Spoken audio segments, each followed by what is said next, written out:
విషయాలన్నీ కూడా చెప్పడం జరిగింది. కానీ మనము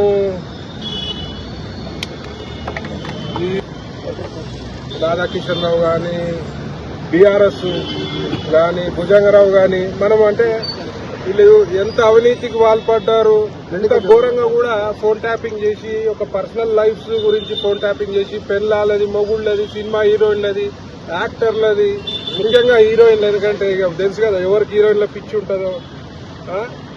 మనం అనుకున్న దానికంటే ఎక్కువ దారుణంగా ఇవాళ పరిస్థితులు ఉన్నాయి. ఈ సిట్టు విచారణ చూస్తే అంటే ఒక చిన్న ఈవెన్ బీఆర్ఎస్ ఎమ్మెల్యేలది, వాళ్ళ ఇంట్లో పనోళ్ళది, వాళ్ళ ఇంట్లో డ్రైవర్లది, ఎమ్మెల్యేల పెళ్ళాలది, ఎమ్మెల్యేల మనుషులది, అంటే ఘోరము.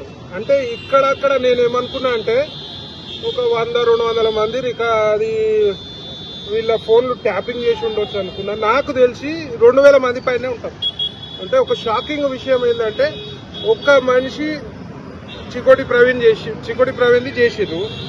చికోటి ప్రవీణ్ కి దగ్గర ఎవరు, వాళ్ళకి ఎవరి దగ్గర అంటే ఇక వీళ్ళకి వానికి రాధాకిషన్ గారికి ఒక స్పెషల్ గా ఒక జియో తీసుకొచ్చి 3 ఏళ్లు ఓఎస్డీకి ఇచ్చిరంటే వానికి ఇదే పని పెట్టినట్టుంది, వేరే పని పెట్టినట్లేదు. అంటే మంది కొంపలల్లో పోయి ఇన్రా నువ్వు ఎమ్మెల్యేలే తిను. విచిత్రం ఏంటంటే ఎక్కువ బీఆర్ఎస్ వాళ్ళే ఉన్నాయి. గమ్మత్తు విచిత్రం ఏంటంటే బీఆర్ఎస్ నాయకులై, బీఆర్ఎస్ ఎమ్మెల్యేలై, బీఆర్ఎస్ ఎమ్మెల్యేల పెళ్ళాలై, వాళ్ళ మంత్రులై, వాళ్ళ మంత్రుల డ్రైవర్లై, వాళ్ళ మంత్రుల గన్మెన్లై. ఇలా సిగ్గుపడాలి, ఇలా బీఆర్ఎస్ వాళ్ళు సిగ్గుపడాలి. మీరు కేసీఆర్ ఏం చెప్పిండు, వాడు ఓడో తెలియదు రాధాకిషన్ రావు అన్నది.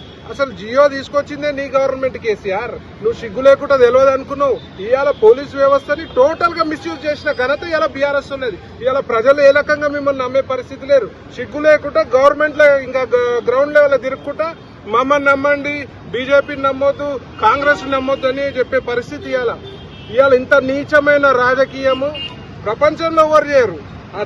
ఆ ఘనత మొత్తము బీఆర్ఎస్ కే. దీనికి డెఫినెట్ గా దీనికి జవాబు ఇవ్వాల్సిన బాధ్యత కేసీఆర్ ఉంది, ఇవాళ హరీష్ రావుది ఉంది, ఇవాళ కేటీఆర్ది ఉంది. కానీ గమ్మత్ ఏంటంటే 100% ఇది KCR and KTR చేపించిందే.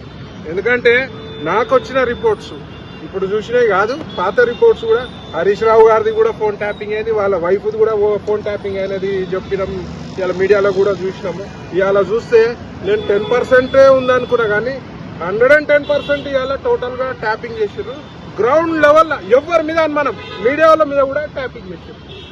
Even media మీద కూడా ట్యాపింగ్ చేసిన ఉన్నాయి రికార్డ్స్. ఇప్పుడు మీరు మాట్లాడినటువంటి కాల్స్ ట్యాప్ అయినాయి. సో ఇప్పుడు మీకు చూపించినప్పుడు మీరు షాక్ కు గురయ్యారా? 100% షాక్ కూడా కావాల్సిందే, ఎవరైనా షాక్ కి గురి కావాల్సిందే. ఇవాళ మీడియా వాళ్ళది ఏం పని చెప్పండి. మీడియా వాళ్ళది కూడా ట్యాపింగ్ చేశారంటే మీరు ఏం చేద్దామనుకుర్రో నాకు అర్థమైతలే. పుసుకున మళ్ళీ గిట్ట 5 ఏళ్ళు గవర్నమెంట్కి వస్తే మాత్రం ఇవాళ తెలంగాణ పరిస్థితి అస్తవ్యస్తంగా ఉంది. ఒక పొలిటీషియన్ గా, ఒక బీజేపీ నాయకునిగా చెప్తలే, నేను బీజేపీలో జాయిన్ కాకముందు కూడా మొత్తం కంప్లీట్ గా ఫోన్ ట్యాపింగ్ చేయడం జరిగింది.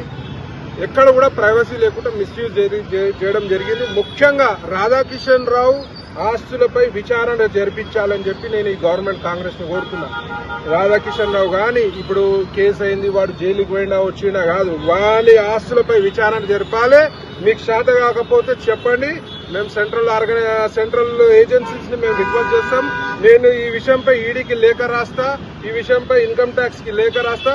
వాళ్ళ ఆస్తులు అక్రమంగా బెదిరించి ఏవైతే ఆస్తులు గుంజుకుండో అవి ఇమీడియట్ గా సీజ్ చేయాలని చెప్పి నేను మనం చేస్తాను. ఈ స్టేట్ ఏమన్నా అవసరం ఉండి డౌట్ ఉంటే మాత్రం వాళ్ళు అడుగుతా అని చెప్పారు. కానీ ఈ విచారణ కాంగ్రెస్ రేవంత్ రెడ్డి గారు చెప్తున్నా, ఎట్లాంటి మీరు ప్యాకేజీలకు అమ్ముడు పోకుండా ట్రాన్స్పరెన్సీ తోటి ప్రజల గురించి, ప్రజల విశ్వాసం గురించి మీరు ఈ విచారణ పరిపూర్ణంగా చేయాలి. మధ్యలో మీరు ప్యాకేజీలకు అమ్ముడు పోయి మాత్రం ఈ విచారణ పక్కకు జరిగితే మాత్రం 100% నెక్స్ట్ బీజేపీ గవర్నమెంట్ వస్తుంది. ఆ గవర్నమెంట్ వచ్చినాక మళ్ళీ కేసును తోడతాము. ఏ యొక్క నిందితుడిని కూడా వదిలే ప్రసక్తి ఉండదని చెప్పి ఈ సందర్భంలో మీరు ఎవరు ఉన్నారు కదండి, మనం కొన్ని చెప్తే బాగోదు. కంప్లీట్ చేయని ఎన్ని సంవత్సరాల క్రితం మాట్లాడి నాది నాపై ఎప్పుడైతే ఈడీ రైడ్ అయిందో దానికట్ట నాకు ఈడీ రైడ్ కట్ట ముందు 6 months నుంచి నా యొక్క ఫోన్లు వినడం జరిగింది. ఇంకా కొన్ని విషయాలు మనం ఎందుకంటే వాళ్ళ ఎంక్వైరీ దశలో ఉన్నారు, అవి ఇంకా కూడా చాలా వీళ్ళ దగ్గర ఉన్న డేటాని వాళ్ళు చెరువులలో పడేసారు కదా. అసలు రాధాకిషన్ రావు, భుజంగరావు ఇసుంటోళ్ళని పోలీసుల పద్ధతిలో విచారణ చేస్తే కరెక్ట్గా వస్తుంది. నేనైతే ఏమంటా అంటే కోర్టు పర్మిషన్ తీసుకొని నార్కో అనాలిసిస్ టెస్ట్ అంటే పర్మిషన్ ఇవ్వాలి కోర్టు. వాళ్ళిద్దరిపైన నార్కో అనాలిసిస్ టెస్ట్ చేస్తే అసలైన నిజాలు బయటకు వస్తాయి. సో ఈ పోలీస్ శాఖ ముఖ్యంగా గవర్నమెంట్ ఈ యొక్క విచారణని ట్రాన్స్పరెన్సీ తోటి చేయాలి. ఎందుకంటే ఇది ప్రజలకు తెలవాల్సిన నిజం. ఇది ప్రజలకి చేరవేయాలి. మీ బాధ్యత ఇవ్వాలి, మీ గవర్నమెంట్ బాధ్యత. ప్రజలకి ఈ యొక్క అంశంపై పూర్తిగా వివరణ ఇవ్వాల్సిన బాధ్యత ఈ లోకల్ గవర్నమెంట్ పై.